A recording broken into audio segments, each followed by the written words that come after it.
we had that there, Hector Chadwick, on the show last week, and I asked him a question that I'm going to ask you as well, Okay. which is, what aspect of mentalism would you put into Room 101? What a brilliant question. That's great. There's quite a few things, actually. One thing that pops to mind, all right, one thing that pops to mind is sometimes we're very hung up on methods. So for example, thumb writer, the Swami gimmick, what a brilliant tool, fantastic idea, brilliant, Mark Salem uses it to open his show, and it's a brilliant piece where he leaves the stage, he goes into the audience, and it's quick fire mind reading with a pencil and a pen and moving around. So first pet hate is the type of performer that actually uses nail writing on stage, and then the next routine they do, so they're writing a little tiny prediction on a little square of card, and then the next routine they pull out a massive big easel with a big marker pen, and it's like, hold on, no, why have you just used this tiny little thing? Why didn't you write it big so we could see what it was? So sometimes, you see, we don't think, we just go, I want to do a nail writer effect. We do a nail writer effect. And it's like, no, nail writer is perfect for close-up. I think it's a great tool. And Mark Salem does it very well because he makes it intimate. He makes it a close-up piece as part of his theatre show. Yeah, and he leaves the stage when he does it. And I think my pet hate is that use the tool that is right for the environment. So if you are working on a stage for a 1,000-seat theatre, I know not many people do, a nail writer and a piece of card, that's not right. That's not the right tool for that environment. So that's one thing that sort of popped into my head. I think another little pet hate possibly is this massive, or it's got less actually, this massive drive towards propless mentalism. The idea that actually a trick is no good if you have to have visible compromise. If you have to have a book or a piece of paper and a pencil, suddenly the mind reading experience is eroded because you've introduced visible compromise. So mind reading should be pure. Somebody should think of something and you should tell them what it is. Do you know what? That's actually the most boring thing you could ever do. Can you imagine? It tends to be heavy on procedure, doesn't it? Yeah, I mean, you can make the procedure entertaining and engaging as part of it. You can also make the procedure more.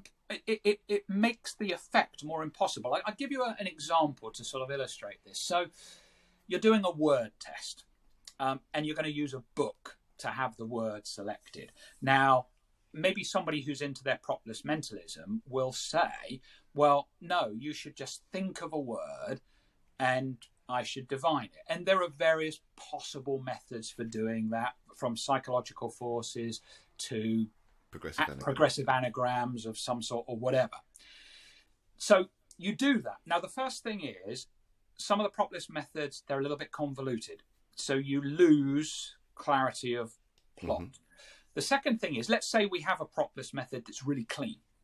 The problem is how does that look to an audience? Well, let you think of something. I now reveal what you're thinking. To the general public, this is a setup.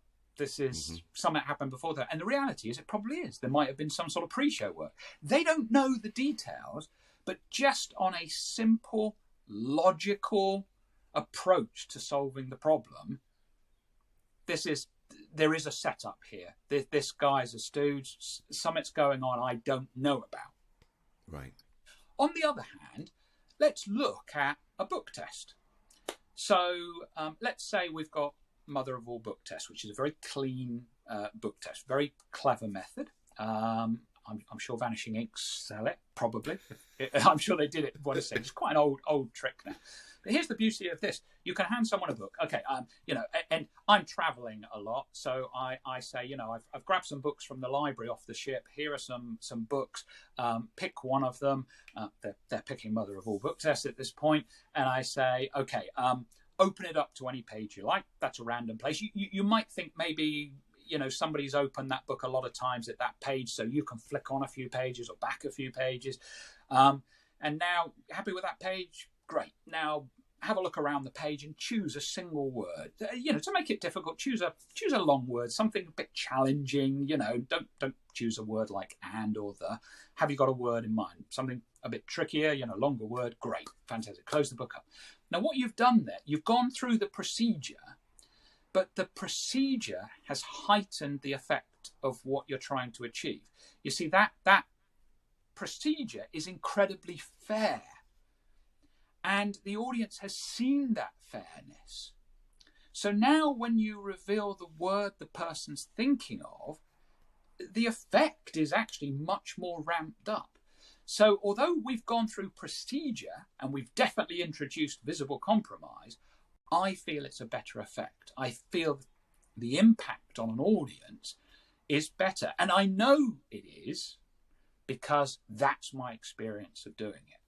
If I do something clean via possibly pre-show or some electronic device or something like that, I've got other things where there is a clean, fair procedure that goes into it, then actually I prefer the procedure. I prefer the audience knowing what's going on, showing that it's incredibly fair, and showing them how impossible it is.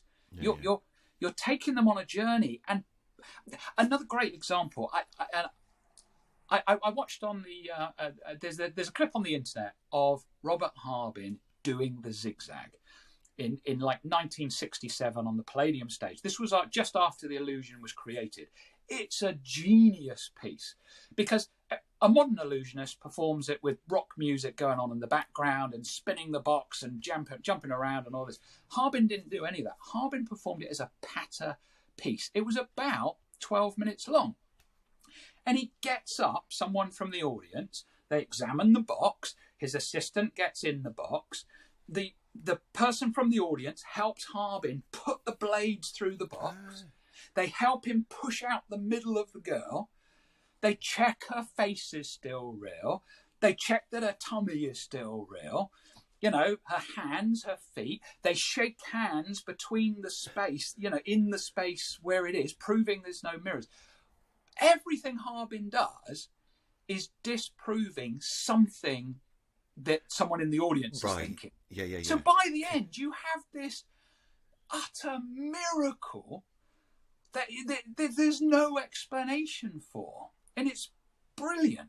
And that's all procedure. It's procedure, but the procedure adds to the effect. Just like in that book test example, the audience is aware of everything. They're aware of where that word comes from. And if you can justify it, if you say something like, sometimes, when you ask people to think of words, they tend to go within a range of about sort of 20 familiar words. So actually, I want you to choose a random word, so you that makes sense as well. So, here's some books, just open it up any page, get a word, we're off.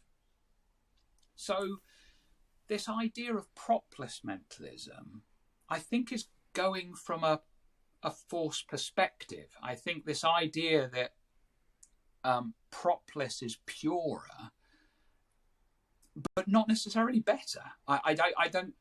Purity of effect. You lack everything. It's we want to go on the journey. Performance is about storytelling. It's about the journey. It is not just the end result. You don't buy a book and turn to the last few pages and read those to see what happens. You read a book to go on the journey with the author. So propless mentalism, I think, there is some clever propless mentalism out there. So don't get me wrong. I'm not criticising the whole genre, but I think part of that needs to go in Room 101 without a shadow of a doubt.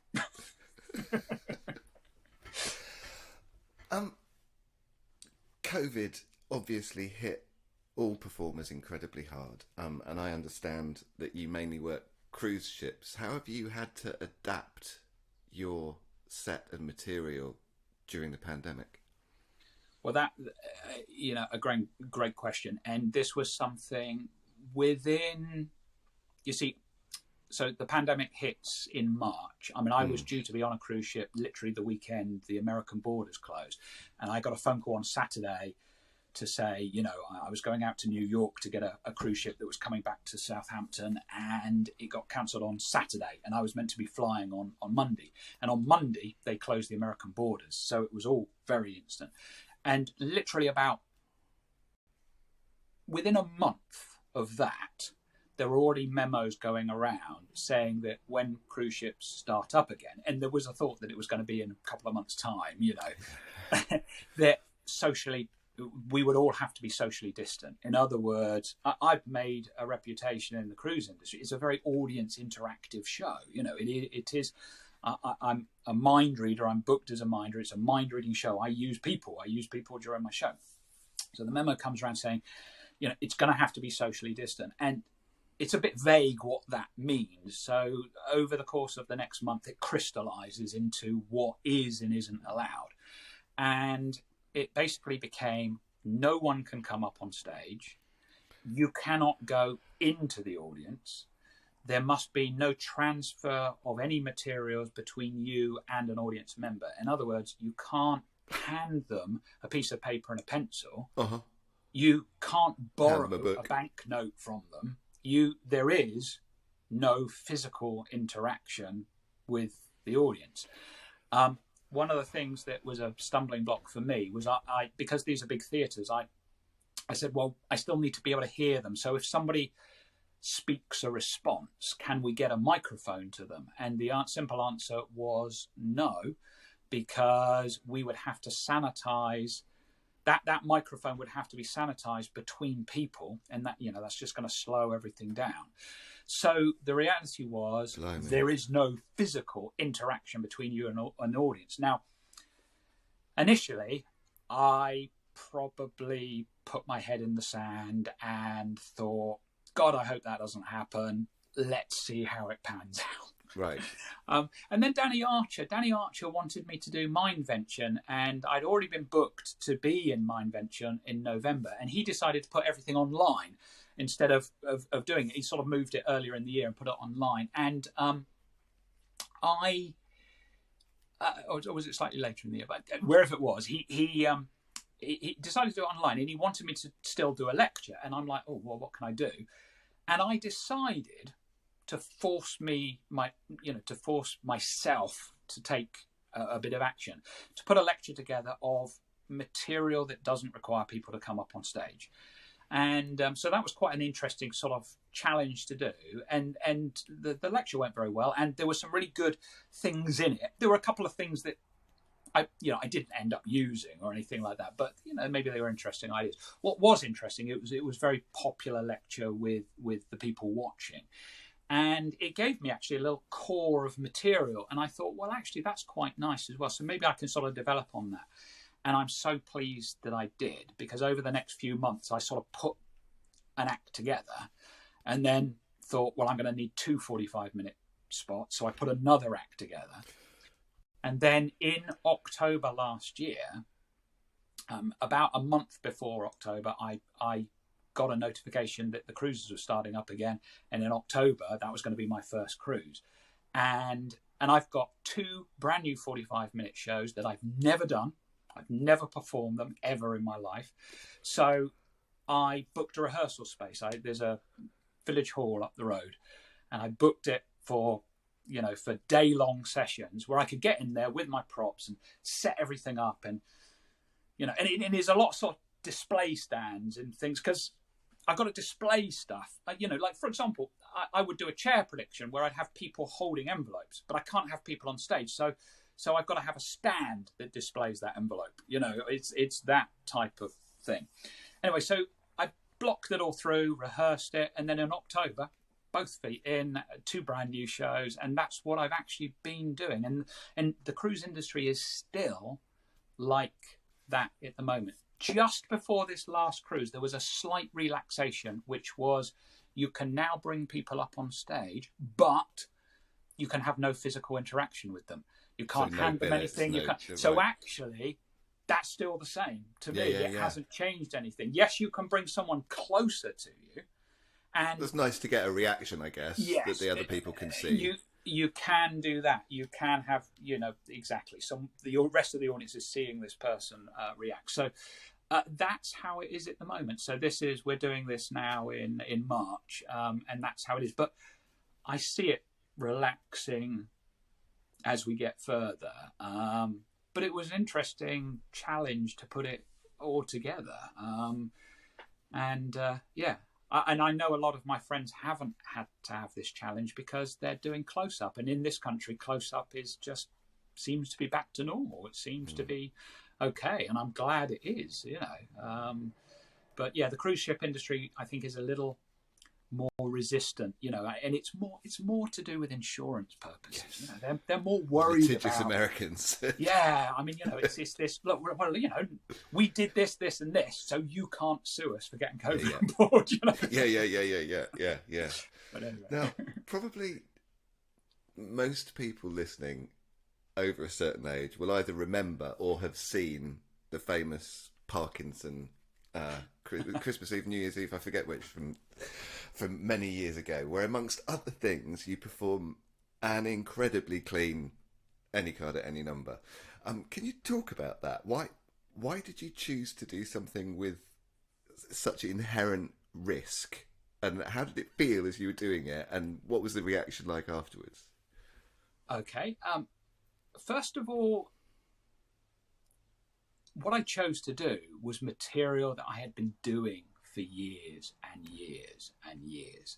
Bulletproof, to go back to absolutely. Although a lot of performers look at something like any card at any number as risky, which it is to a point, I'd actually been doing that routine, round tables, forever. Right. I think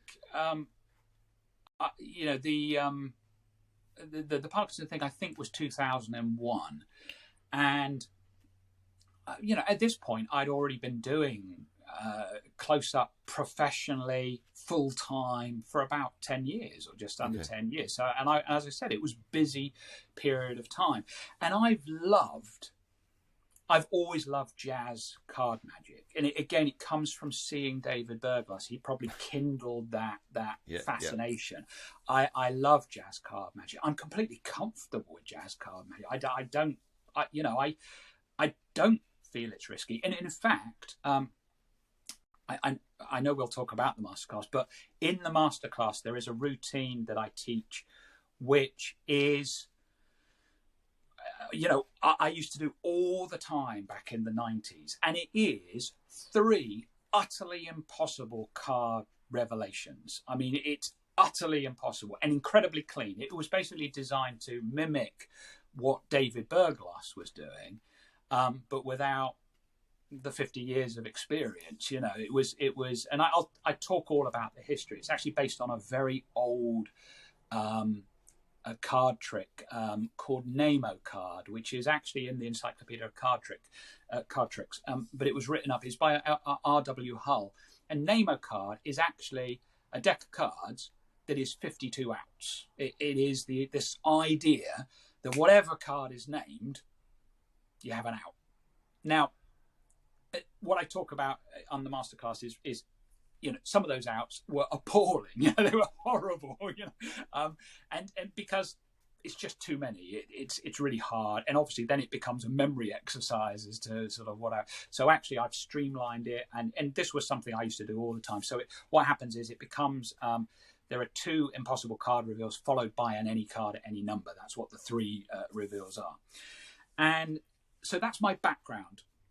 So when I get asked to do Parkinson, and I was asked, I did a close-up show in Holland Park in London, and somebody asked for my card. She happened to be the producer for Parkinson, and what happened was that Parkinson loves magic. Clearly, loves magic. There have been people like, Canasta performed on Parkinson, and he's had people like, you know, Ricciardi Jr. and Ricky Jay and people like that on. Loves magic. And David Blaine was just breaking through, and they wanted Blaine. And this was a Christmas special, and they wanted Blaine, but then Blaine, and we're 6 months out from the Christmas special. They're just planning it at this stage. And then Blaine goes on to the Eamon Home shows and does the weird, look in my hand, you know, and Parkinson, they just decided, no, we don't want him. And I was very lucky because the producer said, oh, well, I saw this great guy at a party, you know, a few months ago. And Parkinson's like, yeah, bring him in. And I literally got a phone call. I thought it was a joke. I thought it was like... Oh, my gosh. So I went in and I did the stuff that I've always done. And Parkinson loved it, and that was it. The rest is history, as they were. What that really enabled me to do was it gave me a little bit of profile. You know, I could put that clip on my website. It enabled me to sort of push my fees up. You know, my agent was obviously promoting it and pushing the fees up off the back of it. And that really helped. So, so that was the sort of story behind it. And the reality was I actually felt very comfortable doing it because it was material that I'd done literally 1 million times. Yeah. So I don't advocate you go and, you know, do stuff you're unfamiliar with on TV. And actually, in years later, I have done TV projects, and that's what it is. You create material that you've never done before, and then have to do it on TV. Yeah. That's not an environment I felt particularly comfortable in because that's not me. I want to rehearse stuff. I want to know stuff inside and out. So, so for me, TV wasn't a great, medium for me personally, as it were. It does eat material, doesn't it? So. Yeah, it does eat material. So, so I've sort of skirted around any sort of, any idea of methods because I haven't gone into specifics. No, I didn't want to. But that's really what it was. So you sort of know what it was. There's a bit of jazz there. So what you saw was a good outcome. You know, you're seeing something. So yes, I mean, people will go, oh, well, then it's just luck. No, this is not just luck. What this is luck meeting years of preparation. This is because if that didn't happen, how it happened, that's fine. You still would have had a miracle happening at the end of that show. Absolutely. That I'm going to end on whatever that was going to be. But do check out the Masterclass because I think actually the card thing I do in there, that'll give you a real good insight into what my thinking was at the sort of time, really. So what else are you going to be covering in the Masterclass?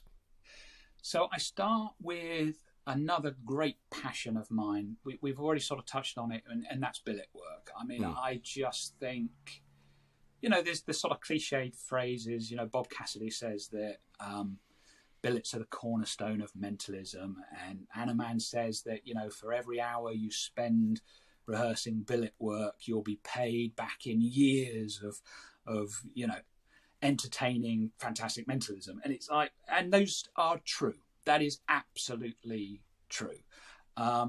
You do have to put a little bit of work in up front because you've got to get these switches smooth. But I think for the move junkies out there, it's actually great. I think a lot of people are coming into mentalism because it's easy.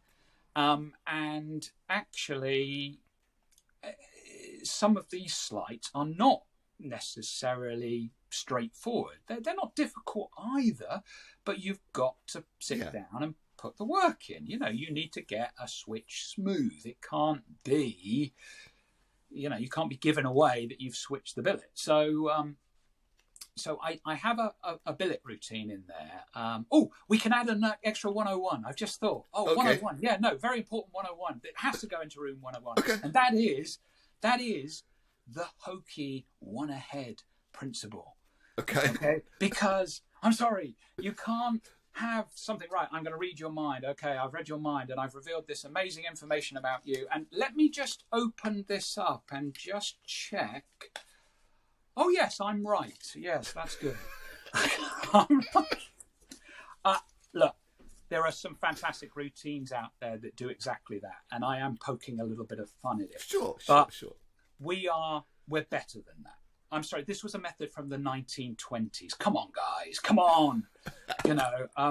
So that sort of one ahead, that I'm sorry, we've got to move on from that. Now, I reckon you can get away with that once in a show. But when you're doing a 3-envelope test and you do it 3 times in a row, or twice in a row, no, that's just lazy. That's so lazy. So this triple billet test that I teach in the Masterclass, it is basically 3 billets are handed out, and it eliminates, in a classic 3-envelope test, you would normally hand out 2 billets, then something would happen, because a method has to happen. Yeah, teensy bit method. But there's this pause in the proceedings before you move to the third person.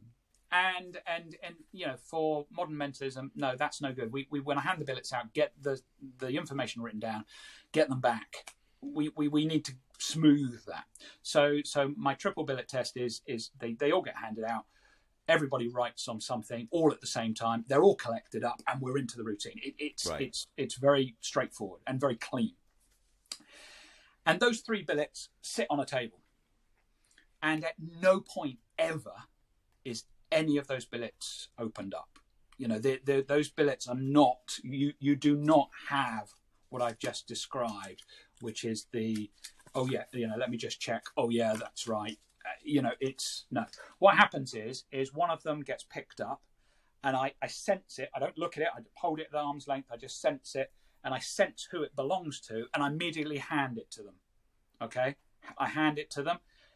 They open it up, and it is their billet. It is absolutely their billet. And then I can read their mind. I know exactly what's on that billet, so it's very clean and very direct. And if you think it's some sort of peak or something, it's not that, because I think that method possibly is too linear.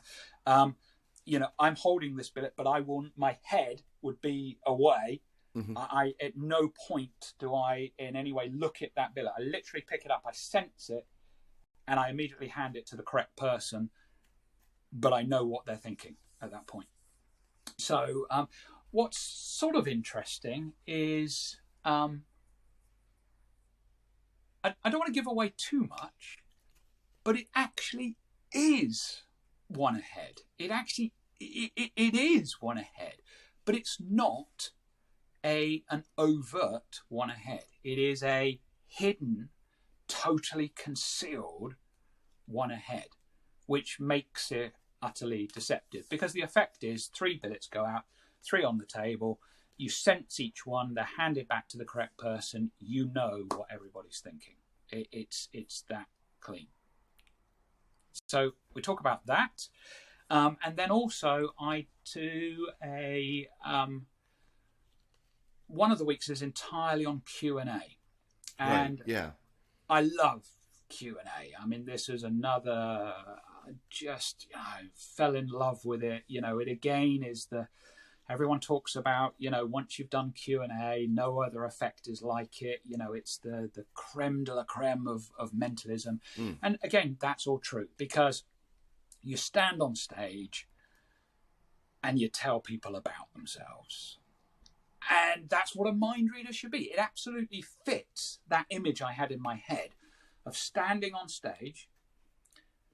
People are standing up sort of at random, and you're telling them intimate information about themselves.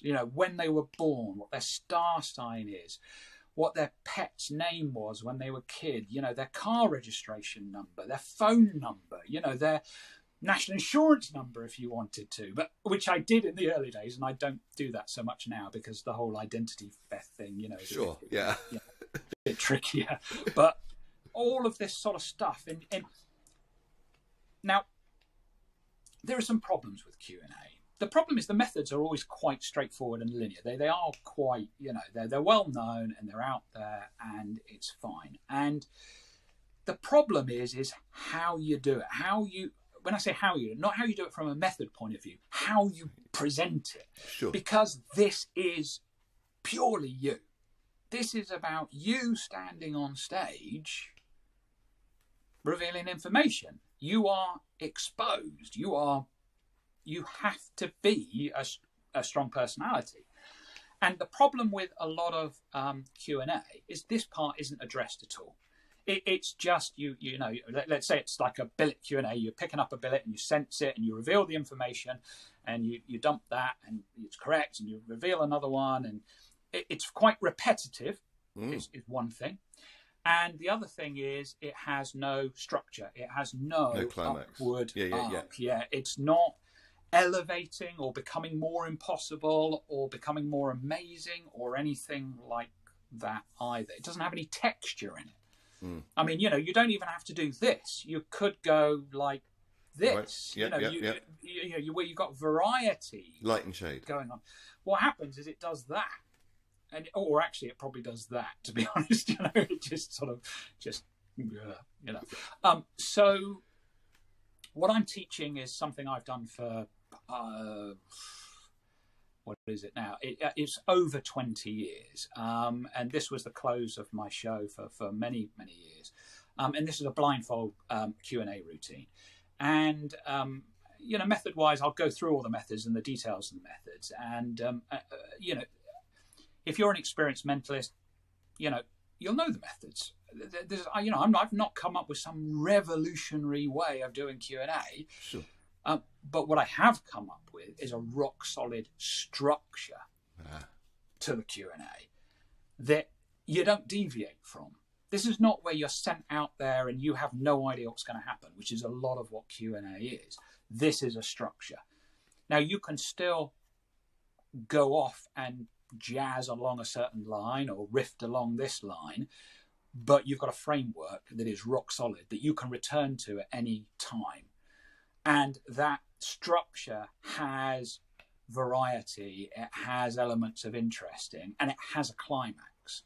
So it becomes, much, much more because of it. And basically, it's much tighter. It's I've seen Q&A go on for forever. Half an hour people do Q&A for. This is around about a sort of 15-minute routine, maybe 12 to 15 minutes. And during that time, around about 15 pieces of information are going to be revealed. You're going to be going bam, bam, bam.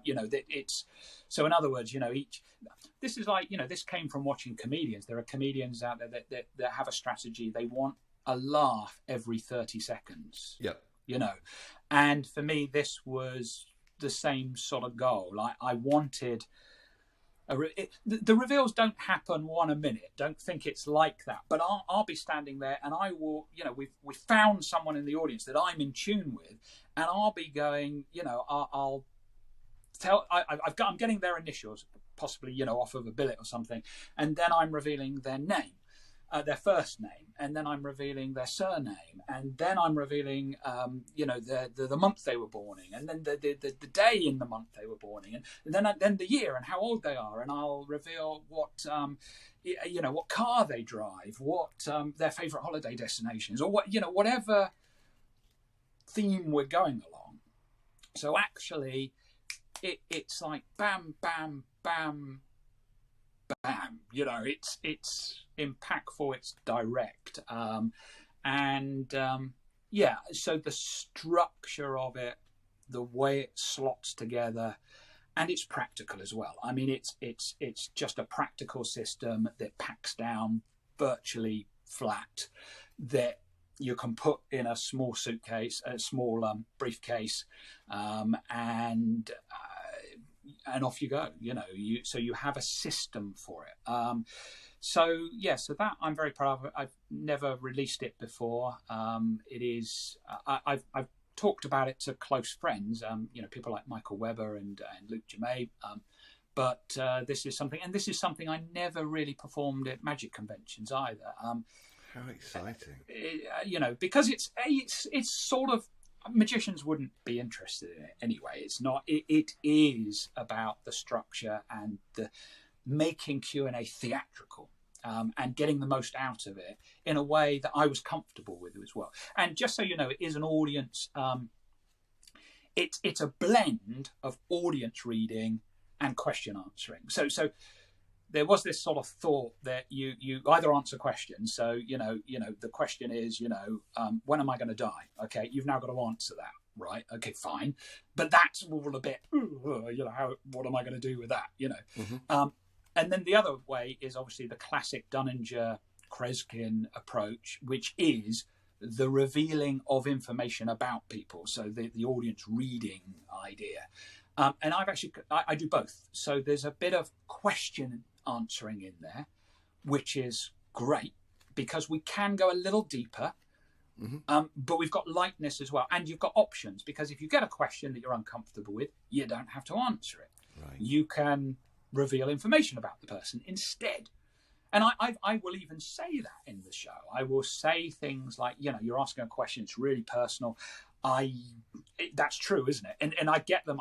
They acknowledge, so I'm tuning into them. I'm reading their mind. And I might say, this is something to do with your health. Yeah. And get that confirmation. They say, look, let me say I'm not really qualified to answer this question. So do you mind if I can delve a little bit into your private life and maybe reveal something else about you? And it changes. It's fluid. So imagine this. But it's not like a miss, is it? You're just changing where the direction.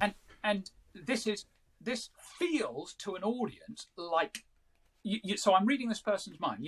They've got a question in mind, and we're not willing to, the question really, I don't want to answer or can't be answered. And then because I can't do that, at that moment, it appears that I'm switching to just reading the person's mind.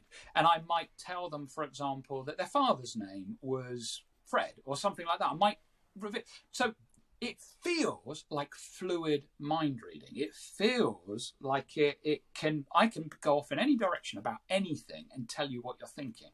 And that's what but it's not. It's completely structured. It has a complete structure to it. So obviously I'll explain more in the masterclass, but hopefully that whets your appetite and gives you an idea. It certainly whetted my appetite, Mark. What level of experience is it aimed at? I would say intermediate. I would say. Obviously, the pros out there may gain something from it, to apply to routines they already do, and particularly the thinking of the structure for the Q&A. But it's not a complete beginner. I think you've got to have had a bit of experience with mentalism. Having said that, if you are a beginner, then I have to say that the Billet routine is a great place to start because it's starting you off from a sleight of hand perspective with Billet. So if you're used to handling cards as a magician and you want to get into mentalism and you still want that buzz of practicing sleights, the Billet test is perfect for you because it's going to give you an amazing Billet routine with the sleight of hand aspect. So, you're not missing out on that aspect of it. But so I think there's things for beginners, and actually the card routine certainly could be done by beginners as well. I think it's a cerebral system. It's not it's something you sit down, you learn it, you can do the card stuff. So that would be okay. So basically week 1 of the masterclass could be beginners to intermediary. And then I think week 2, which is the Q&A, is probably is intermediary. Okay, perfect. So there is actually something for everybody. Yeah, I think so. Mark, we are horribly over time, but we always end the show with 4 quick-fire questions. Are you ready? Yes. Okay. I will be short with my. It's me, Damien. It's really interesting. No, it's really interesting. But we have to end at some point, man. No, favorite pizza topping? Oh, good one. People are going to hate me. Tropicana. I do like the pineapple. I'm sorry. Okay. Pineapple, ham, and mushroom. There's no judgment here, man. Yeah. Favourite movie? Or if you have me in Italy, then no, it would be rucola and shaved parmesan, just so the Italians don't kill me. So, favourite movie? Favourite movie? Oh, well, I'm of the age. Star Wars. 1977. I watched Star Wars. God, I don't know, 10 times in a row. It's ingrained on me. I'm very disappointed. My son, who's 17, is not into Star Wars. What? I just showed it to my 7-year-old daughter a few months ago, and she loved it. So you're lucky. But I have to say that the Avengers stuff was amazing. The Marvel Universe stuff. I was totally into that as well. I mean, brilliant stuff. Brilliant. I love those epic long adventures. Brilliant. And I'm very lucky because I get to watch them all free on airplanes and in cinemas on ships and stuff. It's great. I don't think I've paid for a theatre ticket for years. Obviously, I don't get to see it when it's released, but I see it quite shortly afterwards, which is not bad. Favourite person or people who make music? Favourite person or people making music?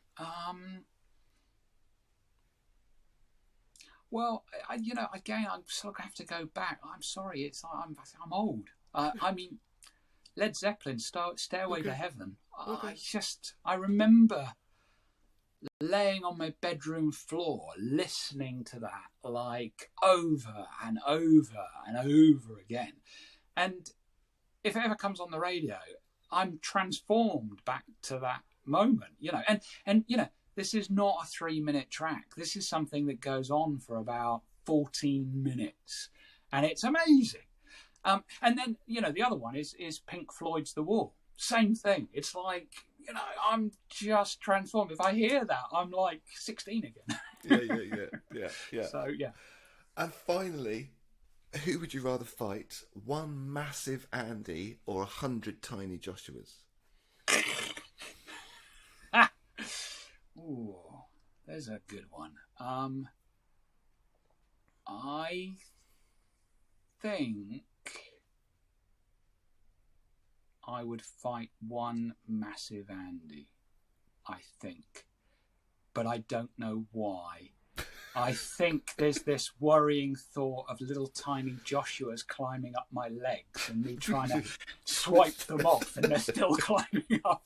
So I think, and I don't like mosquitoes or anything like that. So maybe that's what's guiding me toward. If you said one big Joshua, maybe it would have been one big Joshua. It changes with each interview. It's a size thing. So it's got to be, as the question was phrased, one big Andy. Okay, done.